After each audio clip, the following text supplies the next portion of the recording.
na sila po yung kasama. Kamaya naman po ninyo, welcome sa ating worship celebration. Hallelujah. Hallelujah. Let us all stand up and let us welcome the presence of the Lord in the midst of us. Praise God. And did you know this morning that we have visitors all the way from Alas-Asin Church of Christ. Wala ba tayo mga kamay para sa kanila?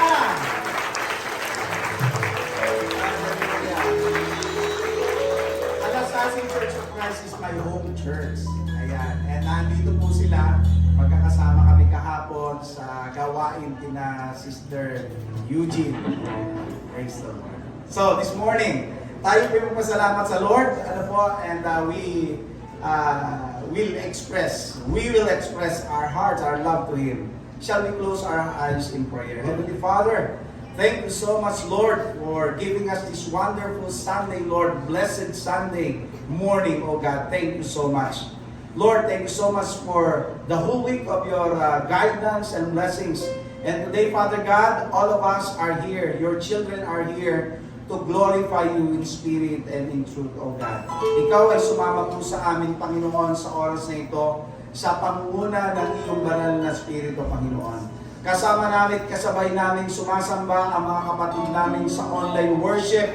Lord, aming itinataas ang tinig po namin ng sama-sama pagtulong mga kapatid namin nasa ibang bansa. Tinataas namin, Panginoon, ng isang pangalan lamang sa pagsambang ito. Wala nang iba kundi ang pangalan ni Jesus Christ na aming Panginoon, dakilang tagapagligtas, hari ng mga hari. Panginoon, linisin mo ang aming puso, ang aming isipan. At gawin mo pong karapat-dapat kami, Panginoon, sa aming pagsamba sa inyo, Panginoon. At nawa po, Panginoon, ay puspusin mo po ang bawat isa sa amin. Maging ang lugar na ito, Panginoon, ang iyong banal na presensya. At hanggang sa pag-uwi namin, Panginoon, ay dalhin po namin, O Diyos, ang iyong mga espiritual na pagpapala na inihanda mo sa bawat isa sa amin, Panginoon. Panginoon, kami po'y sasamba, magpupuri sa inyo. May mga pagsubok kami, Panginoon, pero Panginoon, magiging tugon namin dito ay pagpupuri dahil sa pangalan mo, kami po ay tagumpay. Ito po ang aming pasalamat at dalangin in the name of Jesus. Lahat ng anak ng Diyos ay magsabi ng Amen! Are you ready to worship the Lord? Let us shout hallelujah! Let us shout praise the Lord!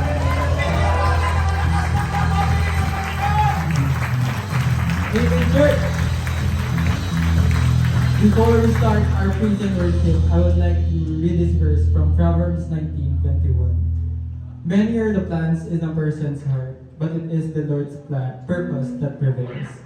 Personally, church, di ko po ina-expect na one time I will stand here and lead a congregation. But God has plans in my life.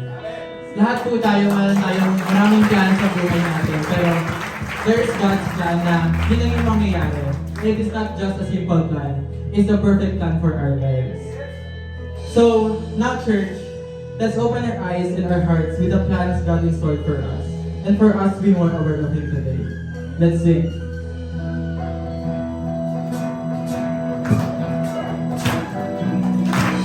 Let's clap our hands.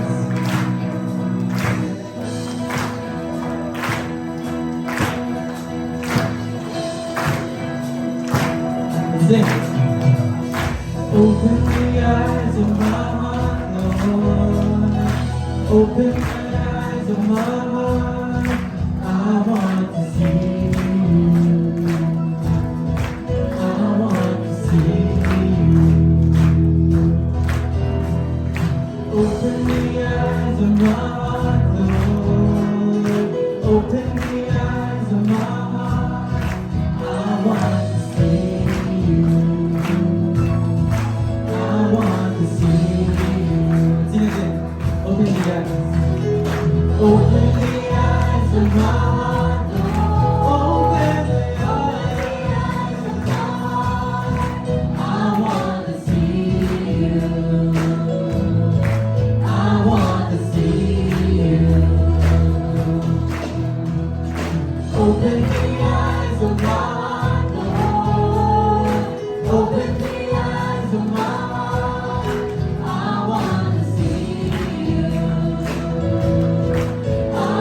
want to see you, to see you high and lifted up, shining the light of your glory. Pour out your power and love as we sing holy, holy, holy. To see you high and lifted up, shining the light of your glory. Pour out your power and love as we sing holy, holy, holy. Open the eyes of my heart, Lord. Open the eyes of my heart. I want to see you. I want to see you. Open the eyes of my heart, Lord. Open the eyes of my heart. I want to see you. I want to see you. To see you high and lifted up, shining in the light of your glory. Pour out your power and love as we sing holy, holy, holy.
never left when we are facing every trouble. He always carried us, guide us, and stay in our journey in our life. God's the Savior that saves us from the voices of evil. God is our light in every dark path of our lives. He will never lead us through the worst times, so that we must trust Him with all our heart and soul.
we're now here to praise you, Lord.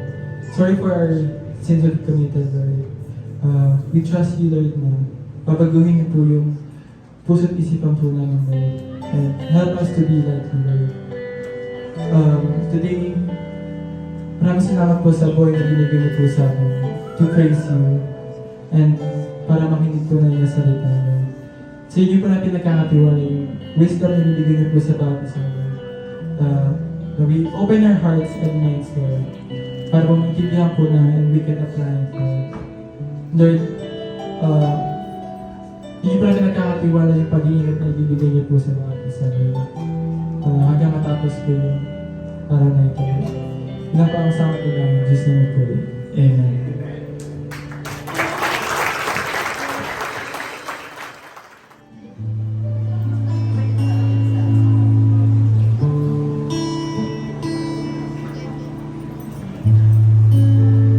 Drawing close to you,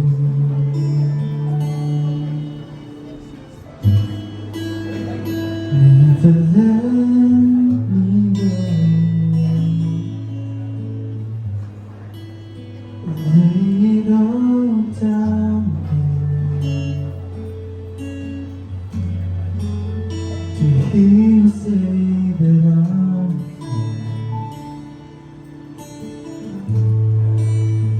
you are my desire.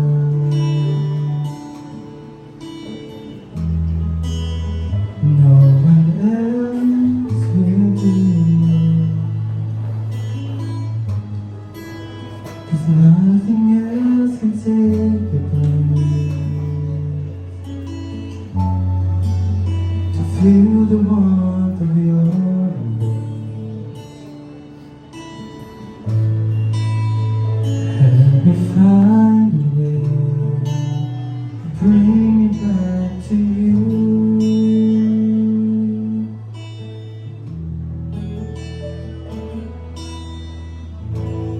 You're all I want.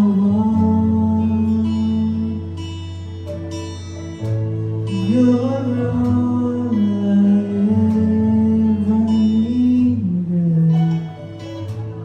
You're all I want. Help me know you are me.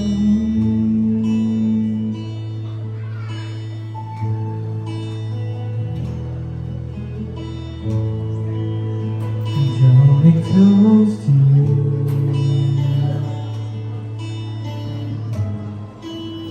Never let me go.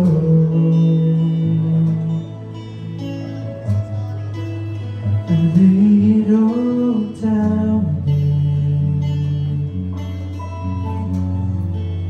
to hear you say that I'm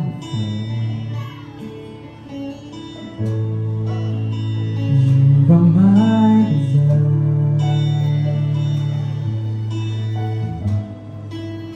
No one else will do. 'Cause nothing else can take your place. To feel the warmth of your embrace.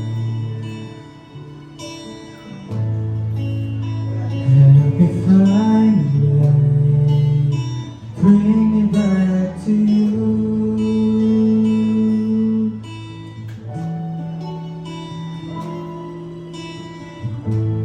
You're all I want.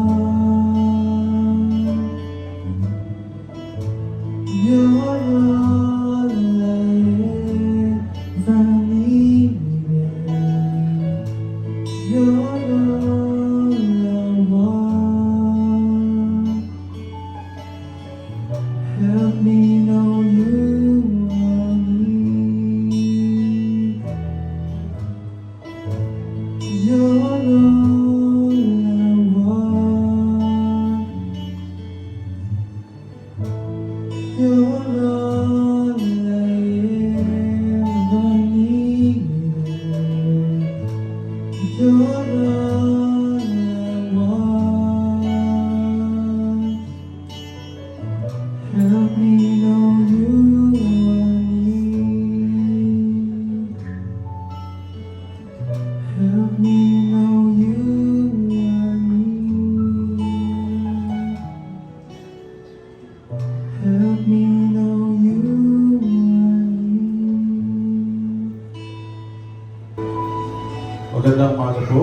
kapatid. Salamat po sa Panginoon sa pagkakataon na tayo po ay magkakaroon ng banal na hapunan at sa pag-aalala sa pag-ibig at kadakilaan na ginawa ng Panginoon para sa atin. Mga kapatid, bago po natin tanggapin o makasahagi sa banal na hapunan, atin pong balikan yung paalala ng banal na kasulatan sa ating lahat. Ito po ang sinasabi sa Unang Korinto chapter 11 verse 27 hanggang sa sumusunod. Ang sino mang kumakain ng tinapay at umiinom sa kopa ng Panginoon sa parang di nararapat ay nagkakasala sa katawan at dugo ng Panginoon. Kaya dapat siya sa atin ng tao kanya sarili bago siya kumain at uminom sa kopa. Sapagkat ang sino mang kumakain at umiinom ng hindi kumikilala ang kahalaga ng katawan ng Panginoon ay kumakain at umiinom ng kahatulan laban sa kanyang sarili. Mga kapatid, tayo po ay manalangin. Ama namin Diyos na makapangyarihan sa lahat, Panginoon. Salamat po, Panginoon, sa pagkakataon na ito na kami po, Panginoon, ay may pagkakataon na makibahagi, Panginoon, sa banal na hapunan, Panginoon, na kung saan amin pong inaalala kung gaano ka nagmahal sa amin, kung gaano mo ibinigay ang kaisa-isang anak, Panginoon, upang kami ay maligtas, Panginoon. Lord, sa araw-araw na buhay, kami po, Panginoon, ay laging nakakagawa sa inyo ng dapat sa inyong kalooban, Panginoon. Kami po ay nagkakasala sa aming mga maling gawain, Panginoon, aming pag-iisip, maging sa aming pagsasalita, Panginoon. Naroon po, Panginoon, na lahat po kami ay nagkakasala sa inyo. Sa amin po mga pagkukulang, Panginoon, sa paglilingkod sa inyo, Panginoon. Lord, patawarin niyo po kami, Panginoon. Gawin niyo po kami, Panginoon, na katanggap-tanggap, Panginoon, sa pagtanggap namin ng banal na hapunan, Panginoon. Lord, salamat din po, Panginoon, sa mga simbolo na ito na aming tatanggapin, Panginoon. Ito po yung basbasan, lilisin mo pong magdulot sa amin ng kalakasan, Panginoon, ang aming katawan, gamitin po ng aming kaluluwa, Panginoon. Marami po salamat, Panginoon, sa inyo po namin ang aming lahat ng ito. Sa pangalan ng Panginoon Jesus. Amen. Ito ang katuroan, tinanggap ko sa Panginoon at binibigay ko naman sa inyo. Doon gabi siya ipagkanulo, ang Panginoong Jesus ay dumapot ng tinapay, nagpasalamat at pinagpera-pera sa ngayon at ito ang aking katawan na inihahandog para sa inyo. Gawin ninyo bilang pag-aalala sa akin. Tanggapin po natin mga kapatid ang tinapay.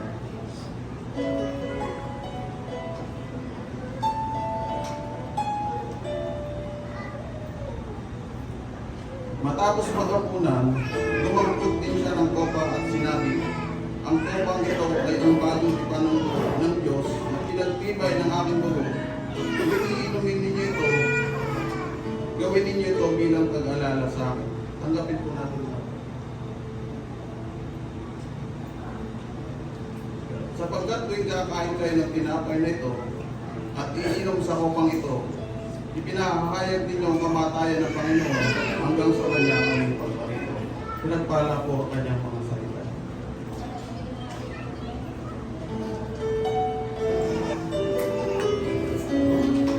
Good morning po sa inyo lahat, mga kapatid.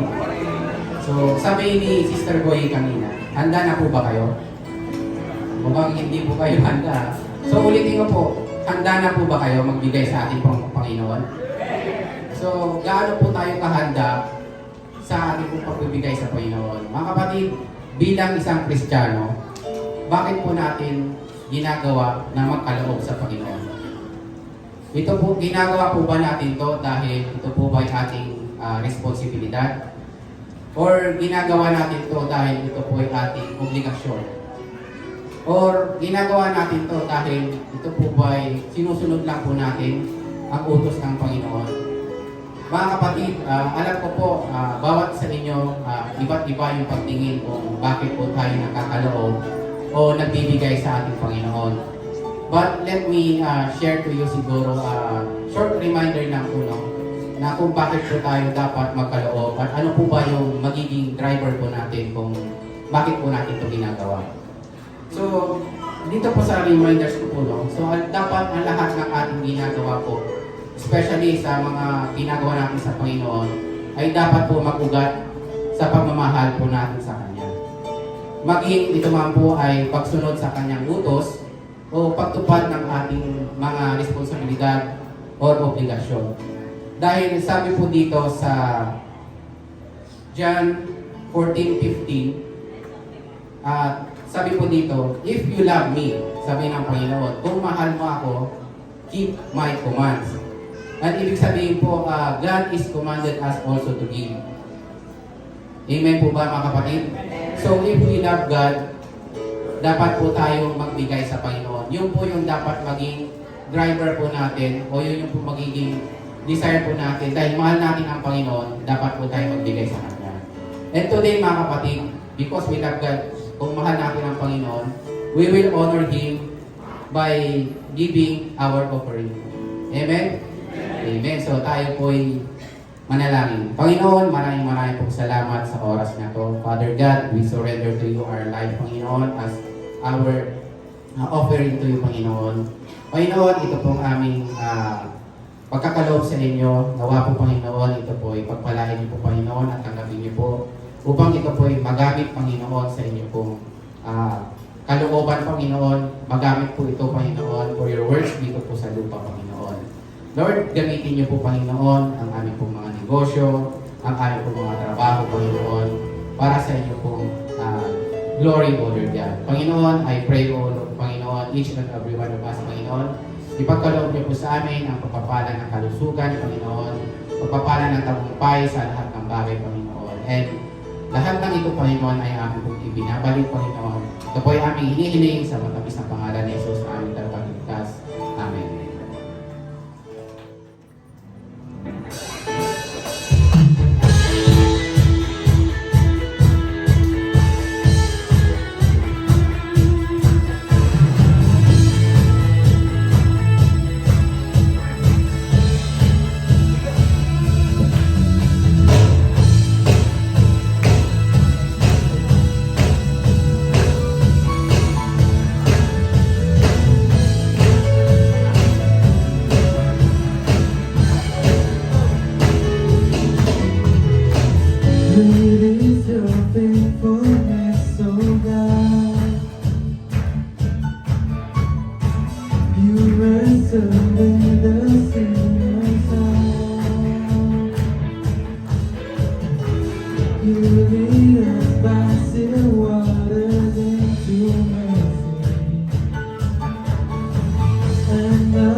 Lord.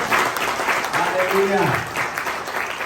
Salamat po sa ating praise and worship team na nag-inspire, nag-prepare ng ating puso para po sa oras na ito sa pakikinig ng salita ng Diyos. Handa na po ba tayo makinig ng salita ng Diyos? Purihin ang Panginoon this morning. May I invite everybody to please stand and let us read the Word of God from the book of 2 Corinthians chapter 2 verse 14.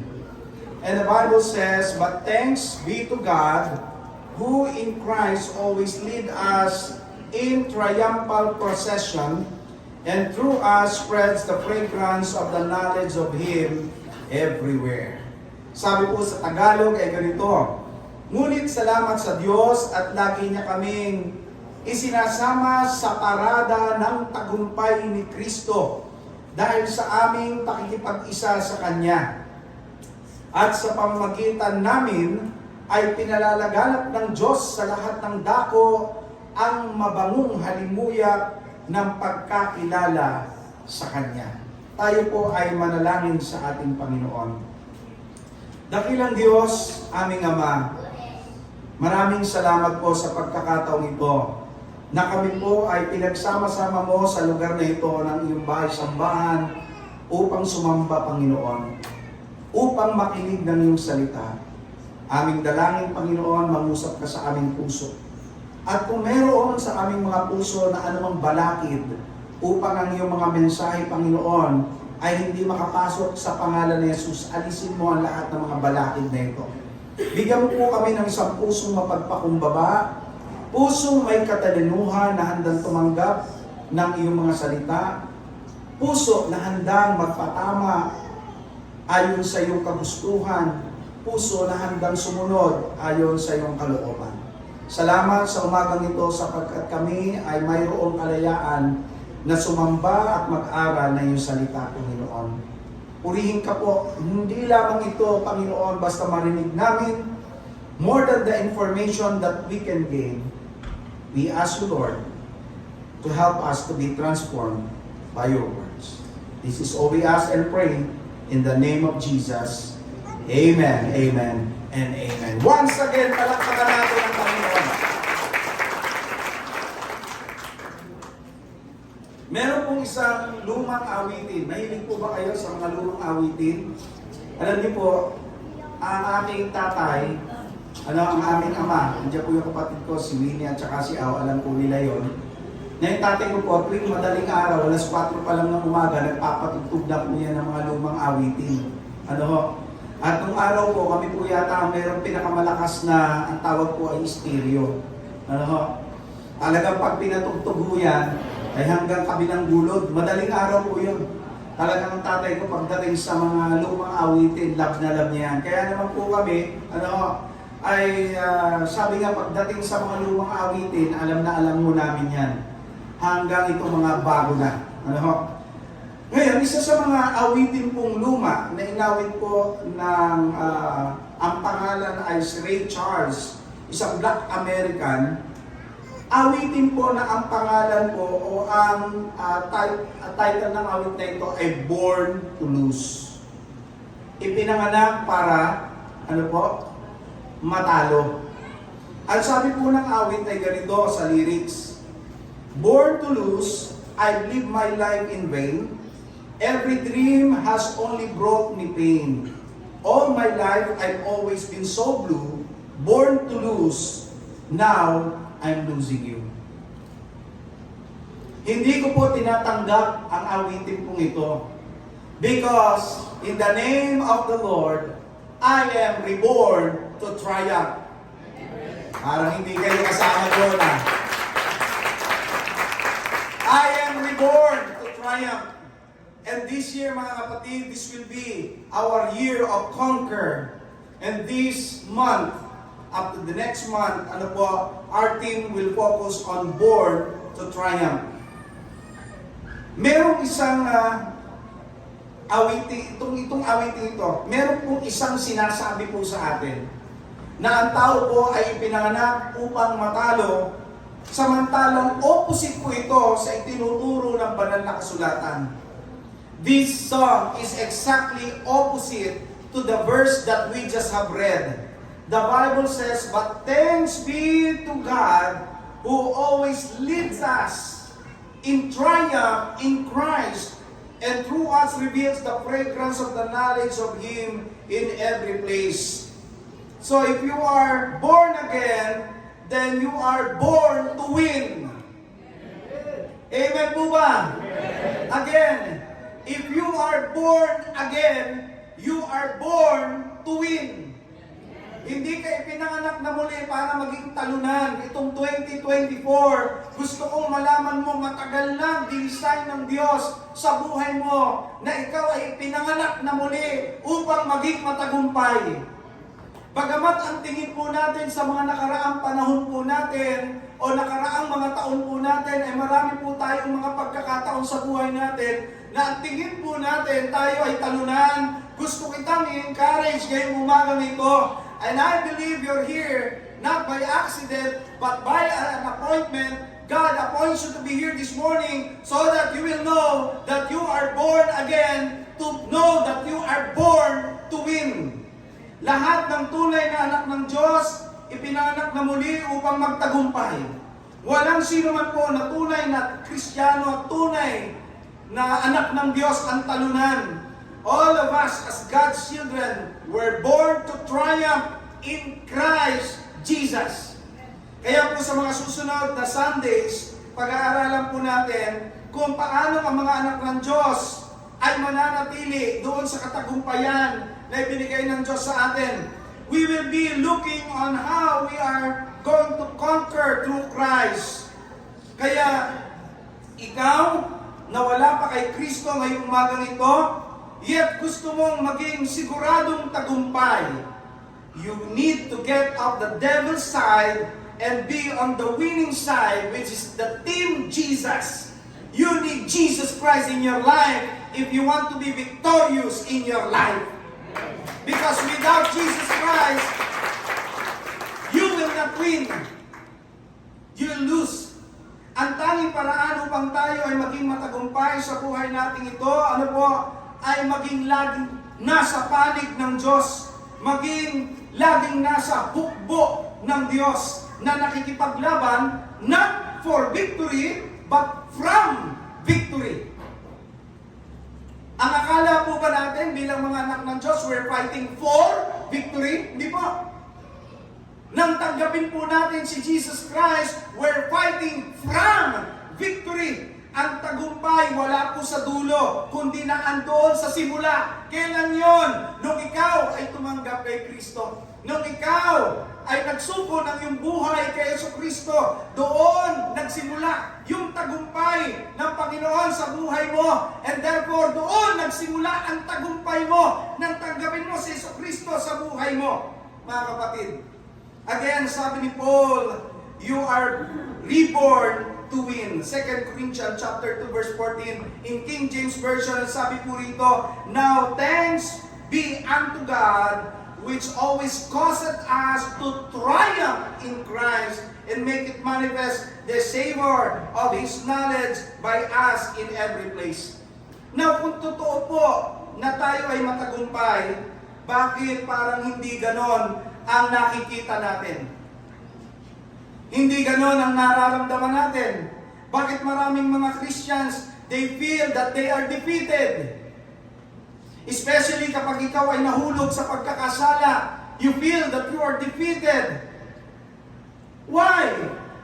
Because many Christians are living beneath the privileges as a child of God. Kung bakit mo nararamdaman na parang ikaw ay talunan, hindi dahil simula pa lang ay talo ka na. No! Kundi dahil hindi ka nabubuhay sa ilalim ng tagumpay na nasa iyo na. Para bang ikaw ay pinalaya na, and yet nabubuhay ka pa rin na parang alipin. Alam niyo nung araw, bukod sa ikaw ay ikukulong, pagtatrabahuhin ka po sa munting lupa, kapag ikaw ay prisoner, at meron ka pong bola sa iyong mga paa, meron kang bola na bakal para hindi ka makatakas. Maraming mga Kristiyano na parang gano'n ang itsura nung araw na hindi pa sila Kristiyano, sila po'y alipin ng kaaway na mayroong tanikala ng kaaway, pero isang araw sila po ay tumanggap kay Kristo at ang lahat ng tamikalang ito ay nakalas.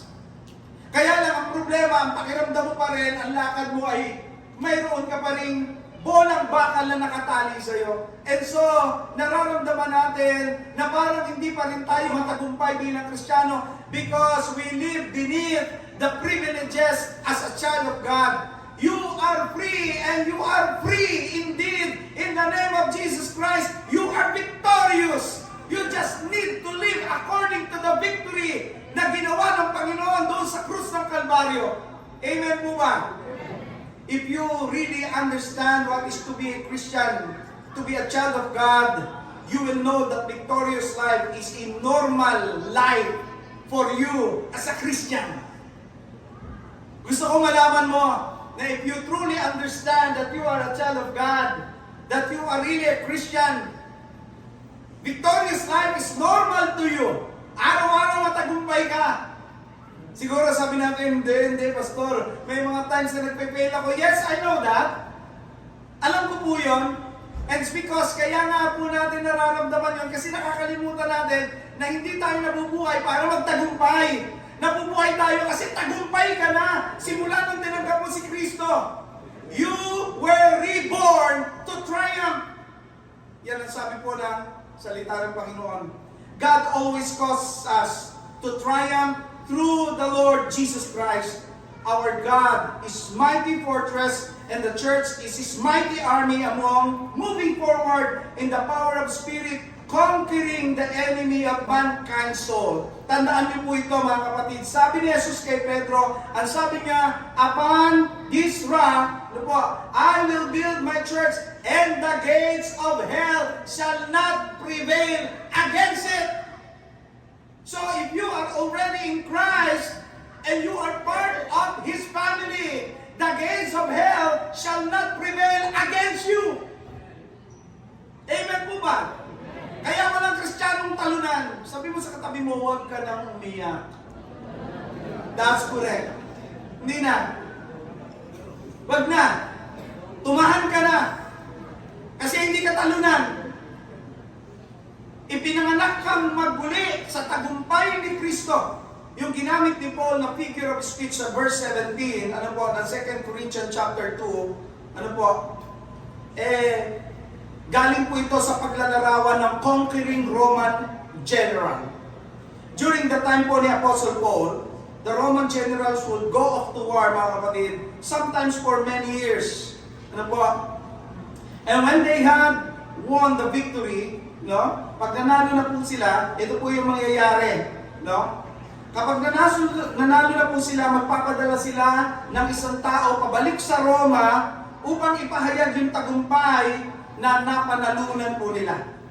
Ang tawag po sa taong yun, herald. Meron po bang pangalan dito, herald? Alam niyo po ba yung herald? Siya po yung announcer. Siya po yung nagbabalita. At sa bawat lungsod na dadaanan po niya ito pong herald na ito o tagapagbalita ay magpapahayag ng tagumpay sa ngalan ng Roman general na nanalo. Bawat city, ipapahayag niya po yung tagumpay. He would announce the victory that had been won for Rome and everyone would prepare for a great victorious march.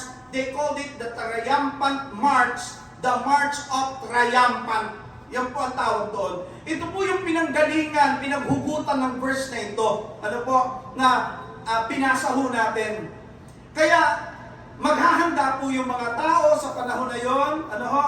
And then ihahanda nila yung mga kalsada kung saan dadaan yung conquering general, kasama yung kanyang hukbo. Maghahanda silang parangalan na ang kanilang conqueror and hero. Habang naglalakad ito, kasama ng kanyang hukbo, habang dala-dala nila yung kanilang mga ginto, pilak, hayop at iba pang ari-ari ang nasamsam, mula doon sa napanalunan nila sa kanilang kaaway, maglalakad po sila doon habang sinasalubong sila ng sayawan, ng musika, ng tugtugan at ng trumpeta. Ewan ko po kung nanonood po kayo ng mga ganyang movie. Pero isa po yan sa mga gusto kong panoorin, yung mga lumang kanga po ay pakikipaglaban, no? Makikita nyo talaga naman pagdating po ng conquering general, Grabe po ang saya. Now, bahagi ng lahat ng prosesyon na ito, bilang pangunahing bahagi po, no? Bahagi ng prosesyon po nila. Yung pagpasok po ng conquering general na ito, nakasakay po sa kanyang karwahe. Then, doon sa kanyang karwahe, ito matindi. Doon sa kanyang karwahe, no? Doon sa bahaging gulong, doon po, no? Sa may bandang likuran, nakatali po yung tinalo nila. Kung yan man hari o emperor, o kung sino man yung leader, ano ho, na tinalo nila, doon po nakatali yun. Bakit? Tanda po na ang buong Roma, no, ay dapat magdiwang sapagkat yung kalaban po nila, tinalo nila. No? Makikita nila nung araw na yon yung general na napakatagumpay sa ngalan ng lahat ng tao. Kaya lahat ng tao po magdiriwang. Yun po yung gustong ipakita sa atin ni Paul. That's exactly what the Bible is saying about you and I. The Bible is saying we are victorious because our general is victorious. Sino po ba ang general ng ating kaluluwa? Wala nang iba kundi ang Panginoong Jesucristo. Nais ko malaman natin lahat na kahit kailan ay hindi pa natalo ang ating tagapamuno. Amen? Ang ating Panginoong Jesus, ang ating spiritual general, kahit kailan ay hindi pa po nagabi. Lagi tayong panalo kay Kristo. As we face our what we call spiritual warfare. He never failed. He never lost a battle. He is always victorious. And He caused us all to triumph. Kaya again, sabihin mo sa katabi mo, huwag ka nang umiyak. Sige po, pakisabi mo sa kanya, huwag na, kasi matagumpay ka na. Now, ikaw at ako bilang matagumpay, dahil sa tagumpay ng Panginoon Jesucristo, since the time we were born again, as I have said, we are born to win. Ito yung mga bagay na dapat natin tandaan based on the verse that we just have read. 1, you win because of Him. You win because of Him. Ang akala po ba natin na nagumpay tayo dahil sa magaling tayo? Dahil sa tayo po ay, ika nga po matatag? No! Alamin natin, sino ba ang nasa likod ng tagumpay nating mga Kristiyano? Sino po? Wala nang iba kundi si Jesus. Palakpakan natin siya. Ang ating great general. Ang ating kaluluwa. Sa Bible nakalagay, we triumph, but we triumphant in and through the Lord Jesus Christ. Siya yung pinagmulan ng tagumpay natin. Simula nung tanggapin natin ang Panginoon, as I have said a while ago, doon nagsimula yung tagumpay sa buhay mo. Look at verse 14. Sabi po dyan, now thanks be unto God, which always causeth us to triumph in Christ Jesus. Pansinin niyo po yung preposition in. Napakaikling salita, isang munting pananalita, pero nagpapahayag ng napakalaking katotohanan that our triumph is in Christ Jesus. Ina-identify niya na kung meron mang dahilan o kung sino man ang may dahilan ng iyong tagumpay, sa buhay na ito bilang Kristiyano ay wala nang iba kundi si Kristo. Amen? Anong katotohanan ito, mga kapatid, na dapat natin panghawakan? Katotohanan that your victory is in Christ alone. And without Christ in your life, you're such a loser. Ulitin ko yon. Pag wala si Kristo sa buhay mo, loser ka. Kahit anong gawin mo sa buhay na ito, without the person, without Jesus Christ in your life, you're a loser. And that's why we keep on heralding the gospel of Jesus Christ so that every people will be reborn to triumph. Kaya dapat ang mga Kristiyano hindi humihinto ng pangangaral ng salita ng Diyos para hindi lang tayo matagumpay, pati yung mga kamag-anak natin magiging matagumpay dahil kay Kristo. Dahil kung wala si Kristo sa buhay mo, hindi ka kahit kailan magtatagumpay. Again, Jesus is the person behind your triumph. Meaning, again and again, kung wala po siya sa buhay mo, wala kang tagumpay. So, if you don't see your life in triumph, most likely, it is because you're not yet trusting Jesus Christ in your life. You're not yet relying upon Him. You're not yet looking at Him as your Lord and your Savior. Baka hindi mo pa siya tinatanggap. Ang sabi ng salita ng Diyos, Hebrews chapter 12 verse 2. Let us look this verse. Ang sabi po dyan, let us keep our eyes fixed on Jesus, on whom our faith depends from beginning to end. He did not give up because of the cross. On the contrary, because of the joy that was waiting for Him, He thought nothing of the disgrace of dying on the cross, and He is now seated at the right side of God's throne. Mga anak ng Diyos na narito, kung gusto natin ng tagumpay, we are to look unto Jesus. Sa mga hindi pa tumatanggap kay Kristo, wala ka pang tagumpay. Pero kung gusto mo ng tagumpay, you have to receive the Lord Jesus Christ. Sa mga tumanggap naman kay Kristo, mga Kristiyano na, sino po yan? Sino po yan? Tama yun.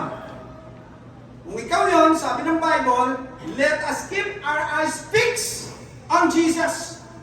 Kung gusto po natin na ang ating tagumpay ay lagi po nating nararanasan, mga kapatid, we are to look unto Jesus, the author and finisher of our faith.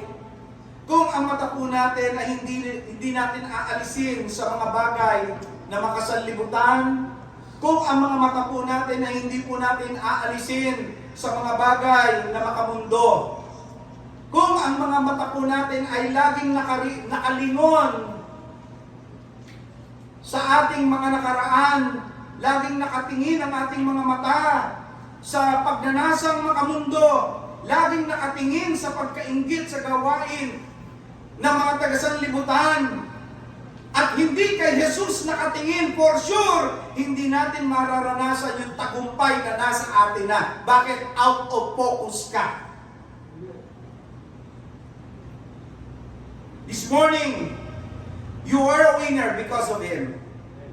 If you will fix your eyes of faith on Jesus alone.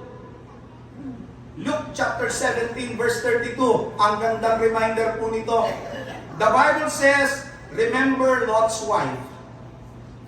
Ay pastor, ano po maganda dyan sa verse na yan? Kung alam nyo yung istorya po nito behind, maalala nyo ng patakasin ng Panginoon sa Sodoma at Gomora ang pamilya ni Lot. Ang sabi sa kanila, tumakbo kayo, huwag kayong lilingon. Kami nimbilinan ng Panginoon sa pamilyang ito. Don't look back! Just run! Sad to say, hindi nakatiis yung asawa ni Lot at ito ay lumingon. Nang lumingon po ito, ano nangyari sa kanya? Naging haliging asin. Maraming mga Kristiyano ang nagiging haliging asin ng pananampalataya. Parang tuod, hindi na umuusad. Ang dami po ng taon sa pananampalataya, pero parang hindi lumalago. Why? Because lagi tayong nakatingin sa nakaraan. Lagi tayong nakatingin sa sanlibutan. Ang sabi ng Panginoon, remember Lot's wife. You will not become victorious. You will not reach the promise of the Lord kung lagi kang nakalingon sa nakaraan. Stop looking at the back. Look in the front. Kung saan sinasabi ng Lord, doon, tumakbo kayo, huwag kayong lilingon. Mga kapatid, learn from this lesson. Again, huwag lilingon sa sanlibutan. Ito lamang ang tingin sa Panginoong Yesus at siguradong panalo ka. Sino po dito ang gusto panalo siya? Sige po. Yung hindi magtaas ng kamay, talo na agad. Ulitin ko po. Sino po rito ang gusto panalo siya? Yan, dumami. Palakpakan natin ang Panginoon. Gusto mo panalo ka this year? Ituon mo ang mata ng iyong pananampalataya kay Jesus lang. Huwag kang mainggit sa mga kaibigan mo na pwede nilang gawin ang lahat. Huwag kang mainggit sa mga taong mayayaman na ang buhay naman malayo sa Diyos at wala pong kayamanan sa langit. Matuwa ka na anuman ang kalagayan mo, mayaman ka sa Panginoon. Matuwa ka na anuman ang kailangan mo, anuman pangangailangan mo na maaaring sa buhay na ito ay hindi dumarating, pero naglilingkod ka sa Diyos, matuwa ka dahil may kayamanan ka sa langit. And that is the most important thing in this life. You know, in this life, you will always experience tribulation. You will experience hardship in life. But as long as you keep your eyes on Jesus, you can always feel the victory that you already have. Again, you win because of Him. Without Him, you will not win. You're a loser. Sabi mo nga sa katabi mo, panalo ka pala. Yan. Ha? Amen? Minsan lagi natin sinasabi, bigo ako, talo ako. Hindi! Hindi po, kalimutan natin yung mga ganun. Panalo ka. Okay? Pangalawa, you win because of His power. Not because of your own power. Ano sabi ni Paul? I can do all things through Christ who gives me strength. Sino po nagbibigay ng strength? Si Jesus. I can do all things through Christ who gives me strength. Meaning, nagagawa natin ang lahat through Christ's power.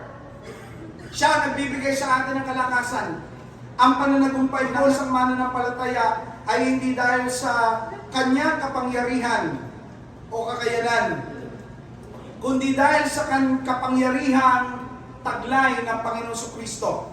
1 John chapter 3 verse 8, ang sabi po ng God's Word Translation, the person who lives a sinful life belongs to the devil, because the devil has been committing sin since the beginning.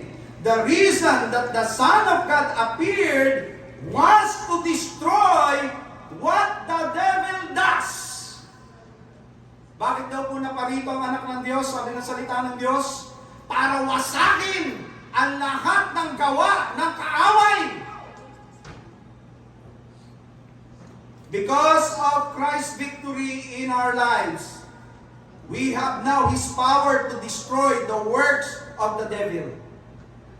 Hebrews chapter 2 verse 14, it says in Living Translations, because God's children are human beings, made of flesh and blood, the Son also became flesh and blood. Why? Sabi ng Bible, for only as human being could He die, and only by dying could He break the power of the devil who had the power of death. Napakalinaw niya mga kapatid, na dahil sa kamatayan ni Jesus doon sa krus, nagkaroon ng tagumpay laban sa kapangyarihan ng kaaway na siyang may akda ng kamatayan. Jesus destroyed what we call the power of death. So what does it mean that He destroyed Him who had the power of death? The word destroy means to nullify. It means make non-effective. Or it means powerless. Meaning, the devil's power and work in our lives are non-effective. They are powerless.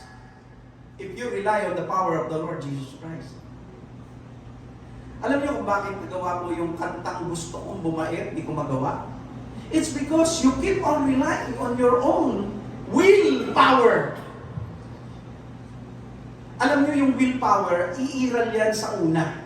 But at the end, babalik yan sa dati. Bibigyan ng example.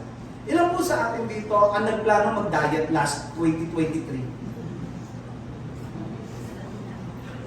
Ha? Ilan? Tanungin ko po kayo, kumusta naman kayo itong 2023? Pumayat naman kayo? I don't think so. Parang lahat po tayo ay naglakihan lalo. O ngayon, 2024, sabi po natin, God is giving us another chance. Tama po ba?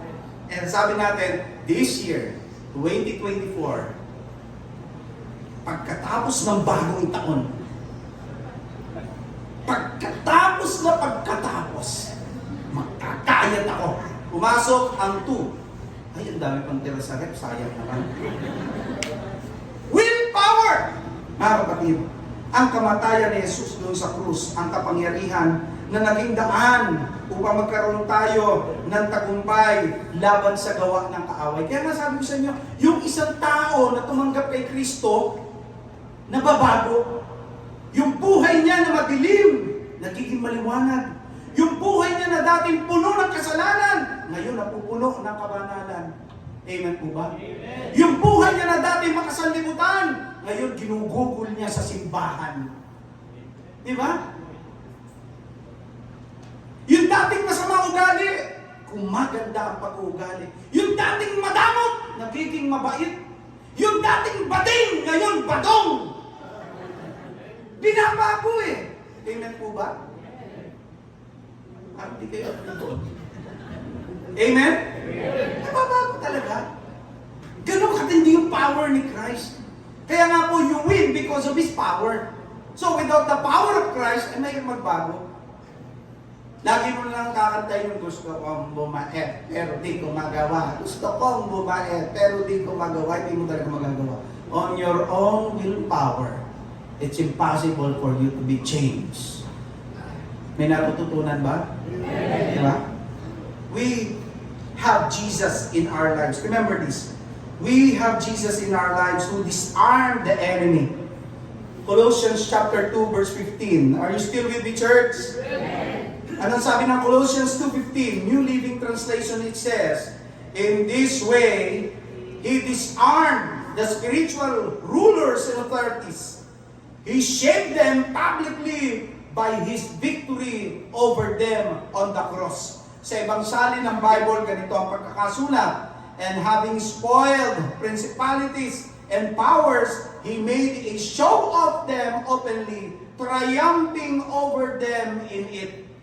Hindi lang po tinalo ni Jesus, kundi Kanyang iginapos, inalisan ng sandata at ibinalandra sa kahihiyan si Satanas at ang kanyang mga kampon. Pinasuko niya ng tuluyan, talagang totally defeated, totally exposed, and totally humiliated itong kaaway ng Panginoon. Kaya kapag ang tao naging Kristiyano, napapahiya yung mga kaibigan, kamag-anak at kakampi ni Satanas. Biruin mo, aalukin ng alak, yung inalok, dahil Kristiyano na, anong sasabihin? Hindi na ako umiinom brad. Kristiyano na ako. Amen po ba? One time, just to share with you, nung nandun kami sa Malaysia, para maghandog, first part ng handog ng anak ni Sister Eugene, meron doon mga young people, about the age siguro ni Roxanne yun. Mga kapatid, doon sa aming kinalulugaran, dumating po sila, may mga dala po silang anak. At ang sabi po ng batang babae sa akin, Pastor, siya po kayo. Sabi ko sa kanya, baka hindi mo na ako kilalaning pastor pag ininom ko yan. Ay, hindi naman po namin ipagsasabi. Sabi ko sa kanya, dati kong gawain yan. Pero binago na ako ni Jesus. Napapahiya. Gaano karami sa aking mga bilas? Mga bilas is yung asawa ng kapatid ni Mr. Carol. Ang tuwi-tuwi na kapag may okasyon kami sa Maynila, inaalok akong uminom. Ilang beses ko po silang tinatanggihan. Bakit? Kristiyano ako eh. Yan nga yung iniwan kong buhay eh. Dahil kung gusto ko yan, sana hindi na ako tumanggap kay Lord at mas pinili ko yan. Iniwan ko nga yung dating buhay na yan eh. Ano po ang sinasabi natin dito? Na kapag tumanggap ang isang tao kay Kristo at ang umiiral sa Kanya ay yung kapangyarihan ng Kristo, mapapahiya pati mga kampo ng demonyo. Lahat na mag-aalok sa iyo, tatanggihan mo dahil alam mo hindi sa Diyos yun. Diba? Pati yung mga chismoso at chismosa yung kapitbahay, mapapahiya sa inyo. Dahil alam mo na pag ang usapan ay ibang tao, sasabihin mo, let's change the topic. Ayoko ng ganyang usapan. Pahiya na naman. Pahiya. Kaya po, kitang-kita mo yung pagbabago ng tao, yung effect ng power ni Christ. Colossians chapter 2 verse 15, ano po ang sabi niyan? Paul says that in Christ, that Christ spoiled the principalities and powers. He triumphed over them in it. Yung salitang spoiled, mga kapatid, nangangahulugang hinubaran or to strip and to be totally exposed. Kumbaga sa isang haring talunan, wala na hong natira sa kanyang kahihiyan. Tinanggal ng lahat sa kanya. Ganong katindi ang kapangyarihan ng Panginoong Kristo, no? When He died on the cross, He stripped Satan. He exposed Satan and He stripped him of all his authority. Kaya ang kaaway, wala na pong power over sa'yo. Wala na. Maliban na lang pagka binigyan mo ng daan. Okay? Kaya kung iniisip nyo na si Satan ay mas malakas, mas makapangyarihan kaysa sa inyo, nagkakamali kayo.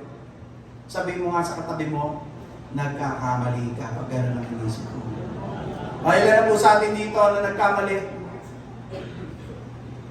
Sino po sa atin o ilan sa atin dito ang meron ng mga pagkakamali sa buhay bukod sa akin? Lahat pala tayo. Di ba? Nagkamali tayo. Why? Because nakalimutan po natin pairalin yung power na meron tayo.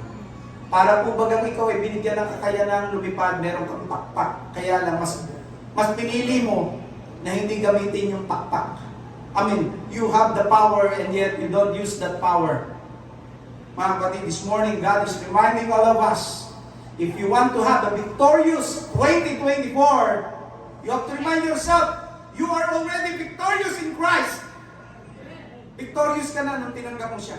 Again, Satan has no power or dominion over you, except that which you allow him to have. Pangatlo po, gising pa ba katabi nyo? Amen? Pangatlo po, you win in every place. Saan mang dako ka makarating, saan mang lugar ka pumunta, nananalo ka. Panalo ka na actually. 2 Corinthians chapter 2 verse 14, yung binasa natin, dito makikita natin, no? Na dahil sa tagumpay ni Jesus, tayong lahat na tumanggap sa Kanya, mayroong tagumpay saan man tayo makarating. Hindi lang po victory in our church, not only victory in our family, not only in our workplace, but everywhere you go, through Jesus Christ, you are sure victorious. Now, thanks be to God, which always causes us to triumph in Christ and make it manifest a savor of His knowledge by us in every place. Pansinin niyo po yung tatlong pananalita na ginamit sa bandang dulo. In every place. In every place, we have the victory. In every circumstances in our lives, we have the victory. Mga kapatid, kapag ang anak ng Diyos, no, inilagay o nalagay sa anumang situation, dahil si Jesus ay nasa buhay mo, victorious ka. Nakakalungkot lang minsan, nakakalimutan natin to eh. Kasi yung mata nga natin, as I have said, wala sa focus. Wala doon sa focus sa victory ni Christ. Instead, nakapokus tayo sa deception ni Satan. Kaya marami sa atin nadadaya. No? Isa pang dahilan kung bakit marami mga Kristiyano ang hindi na ipapamuhay ang tagumpay ni Jesus sa kanilang buhay, na hindi kinukwento sa kakilala o sa kamag-anak kasi iniisip nila dahil marami silang struggles, marami silang mga pagsubok sa buhay, and so on, sabi nila, hindi ako victorious. Totoo ba yun? Sino po rito maraming struggle sa buhay? Maraming problema, maraming pagsubok, maraming pinagdadaanan. Sino po dito may pinagdadaanan pang pinansyal? Wow, yung iba wala. Ang yayaman nyo ah. Taas po yung kamay ng mga may pinagdadaanan problema sa relationship. Sino po yung mga may pinagdadaanan sa tinatawag po nating problema sa kahinaan, personal na kahinaan? Wow, yung iba malalakas na. Puri ng Panginoon, lumalago talaga. Wow! Ang isang reason kung bakit kung minsan hindi umiiral yung tagumpay ni Jesus sa buhay po natin, kasi akala natin dahil sa mga struggle sa buhay, talunan tayo. Mga kapatid, we have to understand this fact. Ano yun? Victory is not the absence of struggles, problems, or trials in life. Hindi po natin sinasabi na kapag ikaw ay na-born again, wala ka ng pagdadaanan, wala ka ng struggle. Hindi ganon ang tinuturo ng Bible. Ang totoo po, hindi mo mapapatunayang victorious ang Panginoon sa buhay mo kung wala kang problema at wala kang pinagdadaanan. The only way for you to know that the Lord is victorious in your life, let every one of us face every struggles in this life. Tingnan niyo po yung 2 Corinthians chapter 4 verse 8 to 9. Ano po ang sabi ni Paul? We are troubled in every side, yet not distressed. We are perplexed, but not in despair. Persecuted, but not forsaken. Cast down, but not destroyed. Ganda naman ang sinabi ni Paul. Palakpakan nga natin ang Panginoon dito. Alam niyo, sobrang nakaka-inspire itong talatang ito. Sabi ni Paul, dito, mga kapatid, talagang may pagdadaanan tayo, pero hindi po tayo kayang pabagsakin ng kaaway o ng ating pinagdadaanan. Alam niyo kung bakit? Dahil kay Kristo na nasa buhay po natin. Di ba kinakanta natin to? Yung kantang ano po? Nasa ludo pa tayo dun di ba? Yan? Yes, Lord, di ba? Yung kantang yung galing po dito sa verse na to. Di ba? Parang sa boxing, no? Iba po yung knockdown sa knockout. Magkaiba po. Yung knockdown, nasuntok ka, bumagsak ka. Pero ibig sabihin nun, knockout ka na? Hindi! Hindi! Yung knockout ay labas yung talo yun eh. Pero yung knockdown, may laban pa yun. At ang Kristiyano maaaring nananakdown, pero hindi po tayo mananockout kasi ang kalaban po natin matagal nang knockout dahil kay Kristo. Di ba?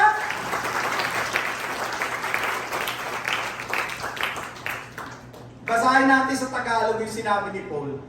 Ang ganda, sabi niya, kabi-kabilaan ang pagpapahirap sa amin, ngunit hindi kami nalulubig. Ganda, no? Kung minsay nababagabag, ngunit hindi kami nawawalan ng pag-asa. Meron po bang pagkakataon na nababagabag kayo? Pero ang tanong, nawawalan ba kayo ng pag-asa? Hindi. Inuusig kami, ngunit hindi pinababayaan. Napapatumba kami, ngunit hindi lubusang nailulugmok. Ang ganda po nagsabi ng salita ng Diyos. Amen? May pagkakataon bumabagsak ang Kristiyano dahil sa mga struggles or maybe dahil sa mga temptation, pero hindi ka kayang igupo ni Satanas. Bakit? Dahil noong tinanggap mo si Kristo, yun yung panahon na nagsimula ang tagumpay ng buhay mo. You are born again to win, not to lose. Ang takbo ng isip natin, hindi, Pastor, nalugbok ako ng nakaraan. Hindi po.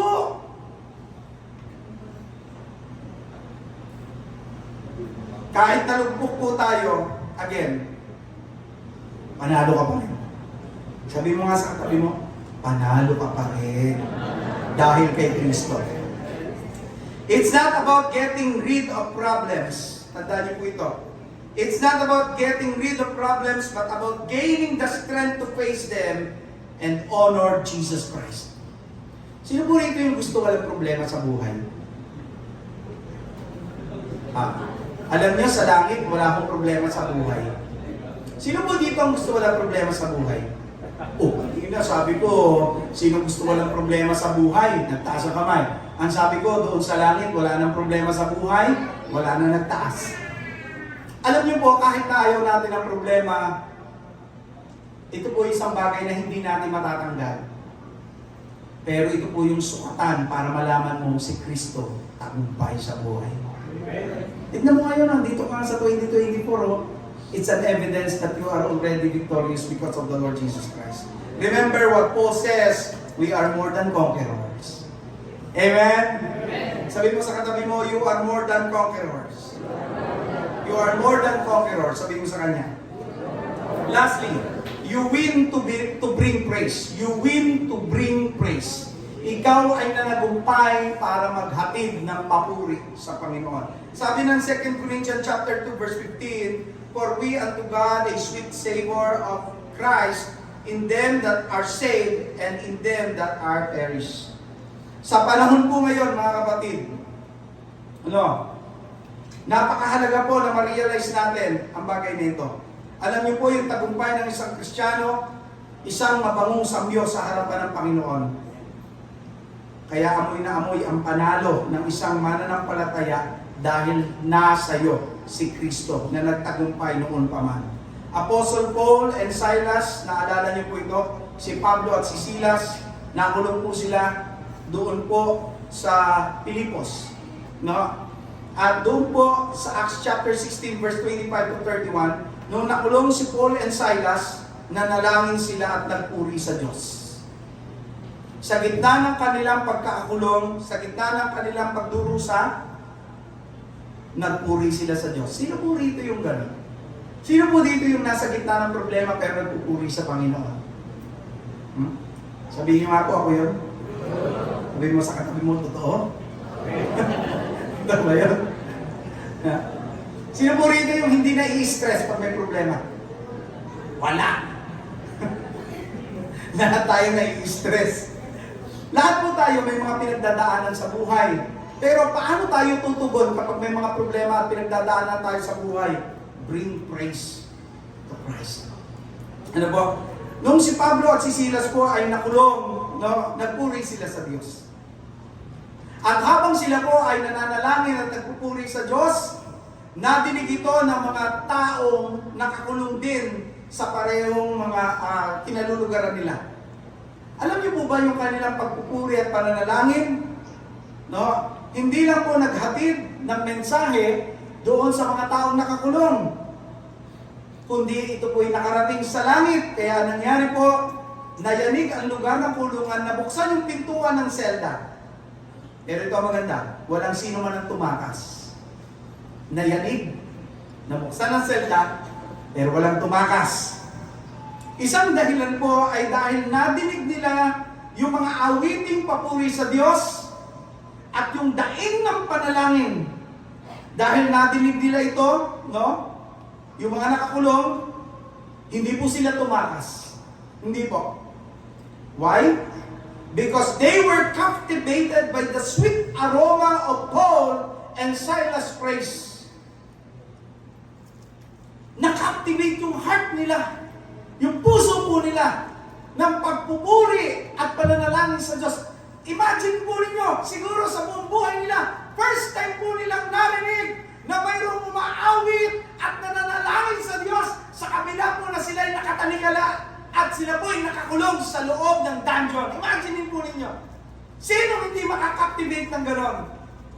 Yung bantay bilanggo, akala po niya nakaalis at tumakas na ang kanyang mga binabantay ang bilanggo. Alam po ba ninyo kung anong parusa sa isang bantay bilanggo kapag ka po ikaw ay natakasan, miski isang bilanggo lang?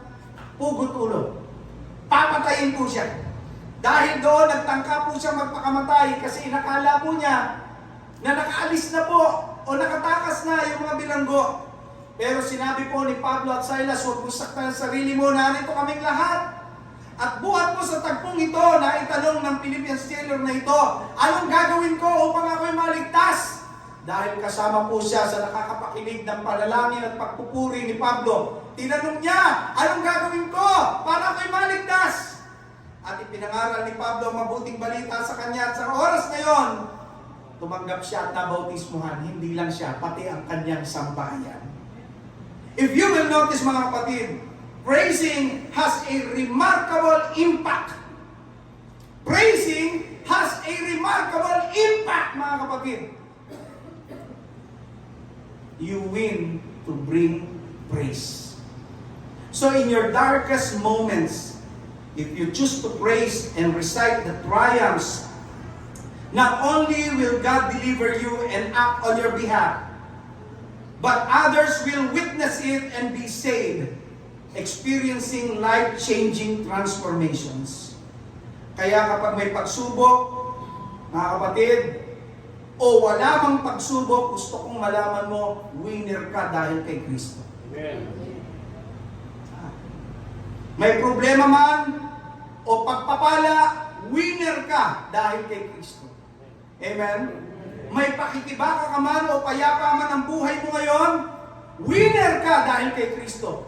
May sakit ka man o ikaw man ay malusog, winner ka dahil kay Kristo. Meaning, anumang sitwasyon ng buhay ng anak ng Diyos, ipinanganak siyang maguli para managumpay. Winner ka dahil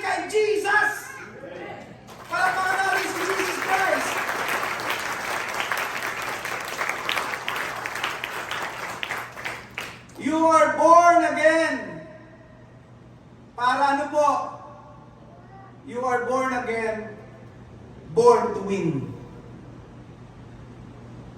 Huwag kang mag-isip na talunan ka. Pastor, ang dami ko pong kinabagsakan na nakaraan. Huwag ka mag-alala. Gagamitin ng Diyos yan para ikaw maging matagumpay siya sa buhay mo. Tandaan niyo po ito. Lahat ng failures natin sa nakaraan, God will use them for our good.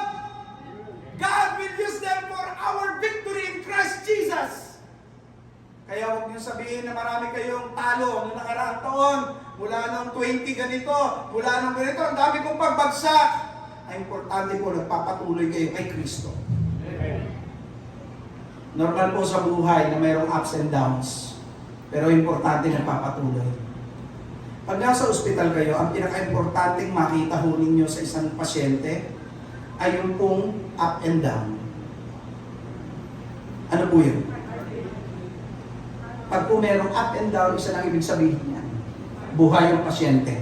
Ang nakakatakot pag nag-flatline yan.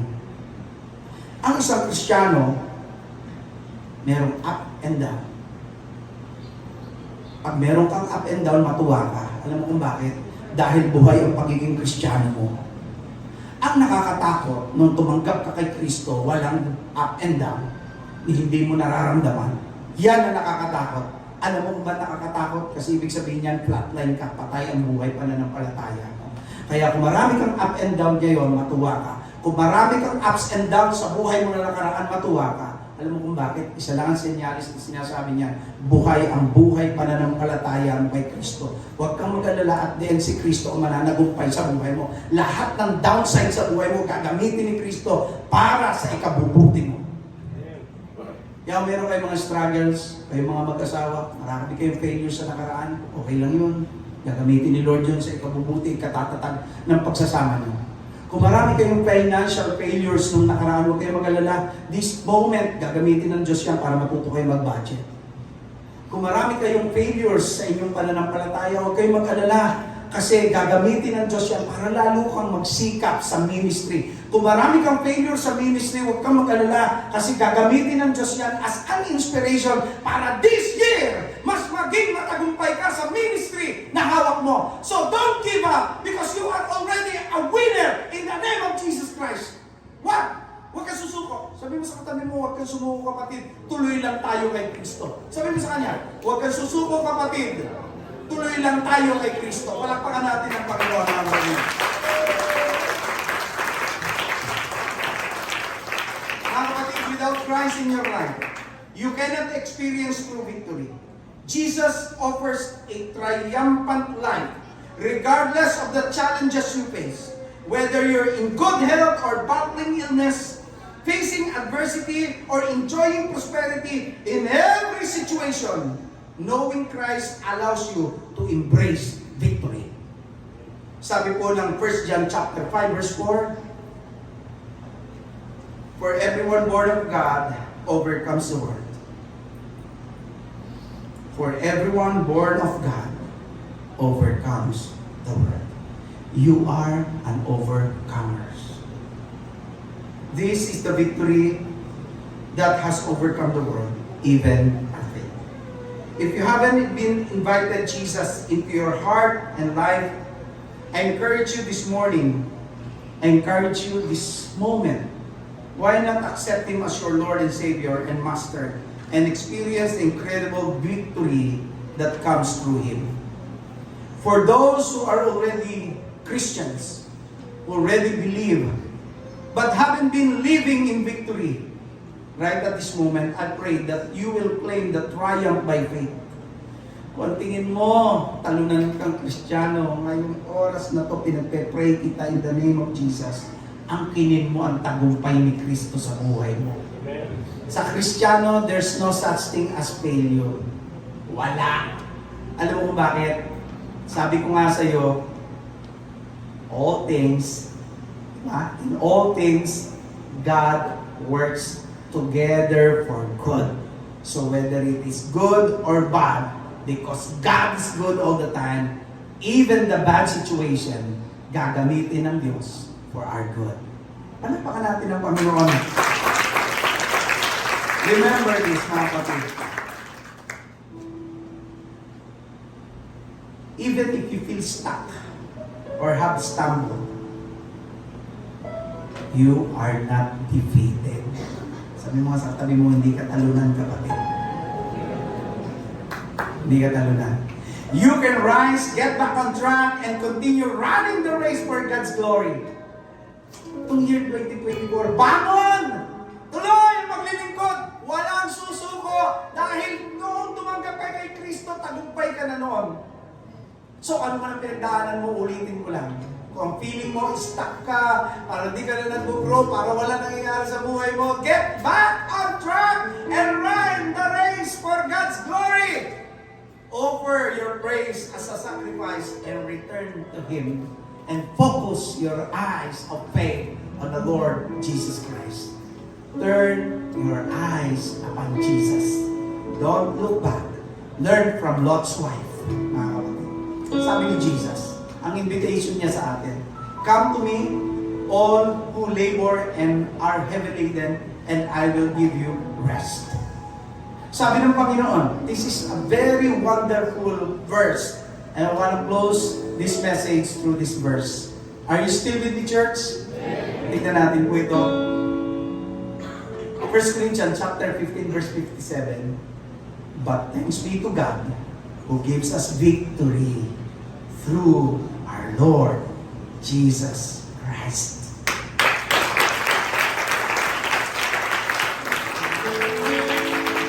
Come on, just clap your hands for that.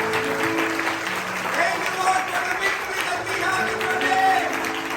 We bless you, Jesus.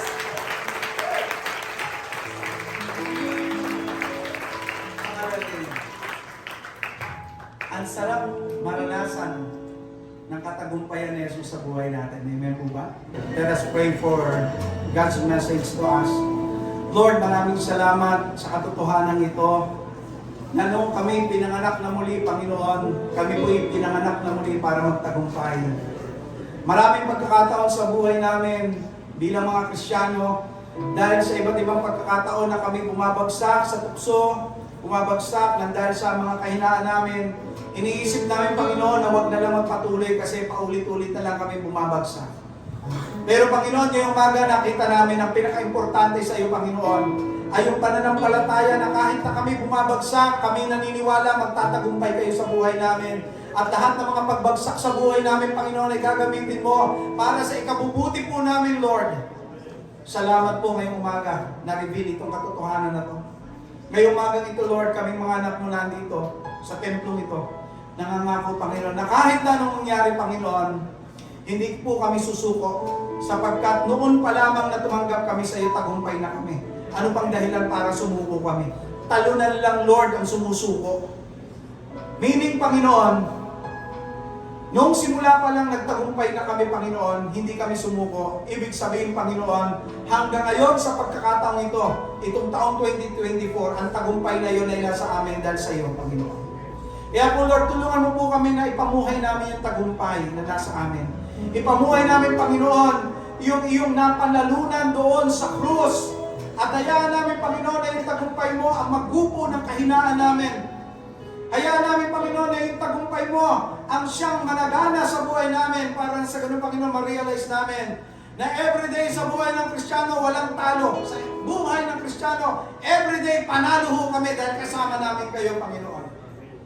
Tulungan mo po kami, Panginoon, na sa buhay na ito, Panginoon, hanggang huli yugto ng buhay na ito, maglilingkod kami sa iyo. Sabi mo nga, Panginoon, sa iyong mga salita, magtiis ka hanggang kawakasan, hanggang kamatayan. Ang pangako mo, Panginoon, sa magtitiis, bibigyan mo, Panginoon, ang putong ng buhay.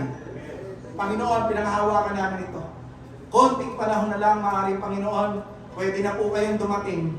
Konting panahon na lang, Panginoon, dahil bilang na ang araw namin, pwede ka na namin makita. Ano pang dahilan para kami humina o para kami manghina? Ano pang dahilan para kami sumuko, Panginoon? So this morning, O God, salamat sa message mo.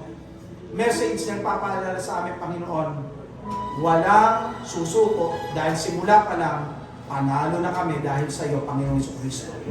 Lord, aking panalangin na kami po ay lalo mong palaguin, Panginoon.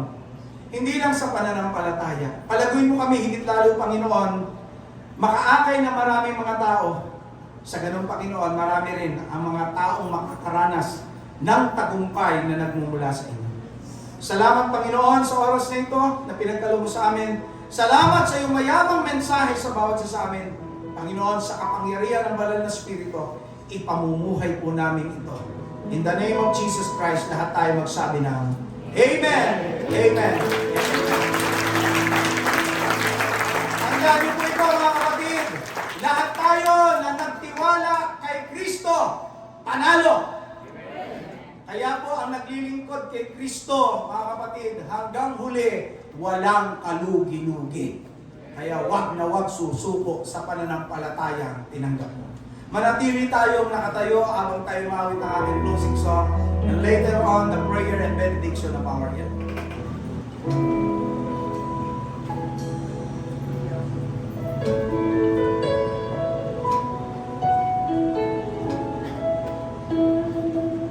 The greatest love that anyone will ever know, that overcame the cross and grave to find my soul.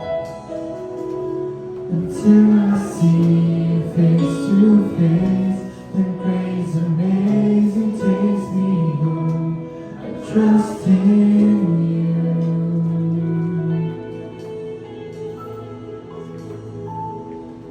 With all I ever live to see your kingdom come,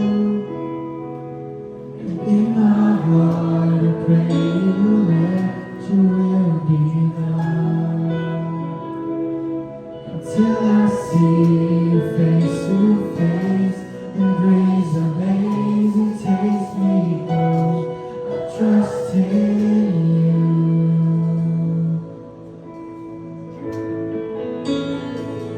I will live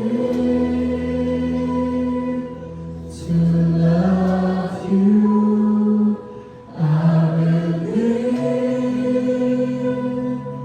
to bring you praise. I will live a child in all of you.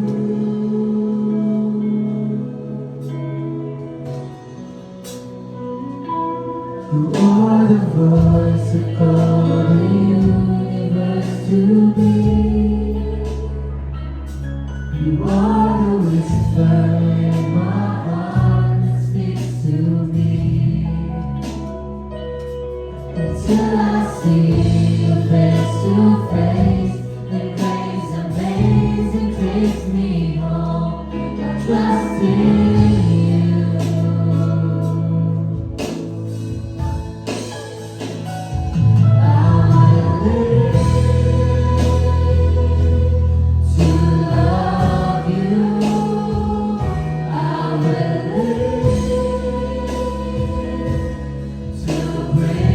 You praise, I will live.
till I see you face to face.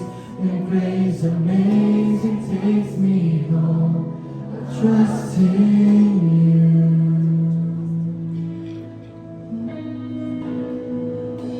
I will live to love you. I will live to bring you praise. I will live and shout in all of you.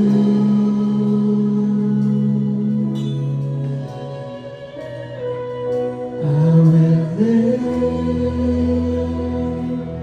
to love you. I will live to bring you praise. I will live and shout in all of you.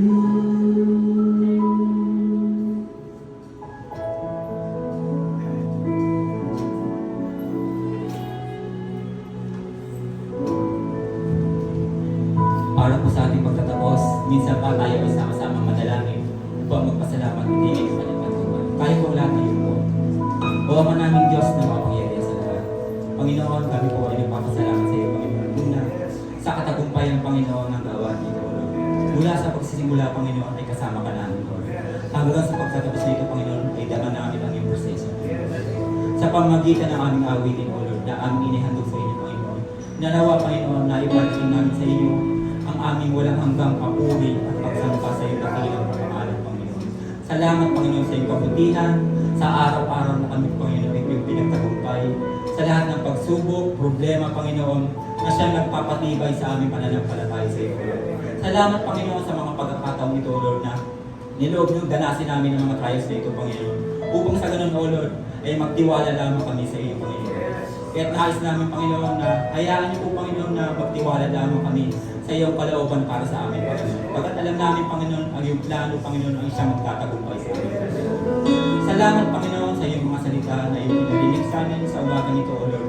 Nanawa, Panginoon, na hindi lamang namin ito napakinggan, bagkos, Panginoon, ito po ay aming isang pamuhay, O Lord.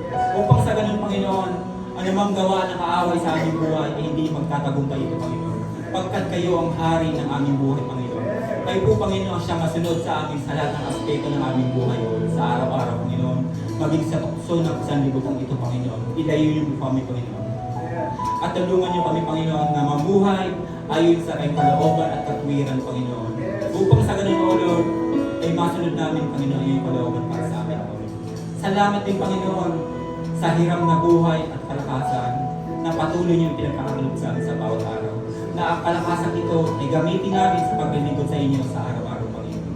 Salamat, Panginoon, sa iyong pag-iingat at dalangin namin, Panginoon, sa aming pansamantalang paghiwalay sa umagang ito, O Lord. Itaglay namin ang iyong pag-iingat, Panginoon.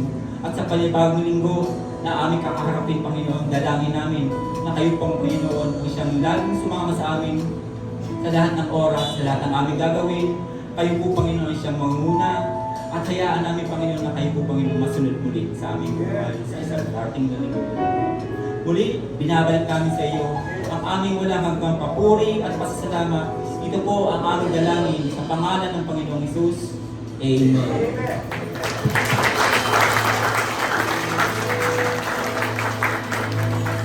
Itaas po natin ang ating kamay at tanggapin ang pagpapala. Puspusin nawa kayo ng Diyos na siyang bukal ng pag-asa at nawa ay pagkalooban niya kayo ng kagalakan at kapayapaan sa pamamagitan ng inyong pananampalataya upang mag-umapaw ang inyong pag-asa sa pamamagitan ng kapangyarihan ng Espiritu Santo. Sumayin niyo nawa ang Diyos na pinagmumulan ng kapayapaan.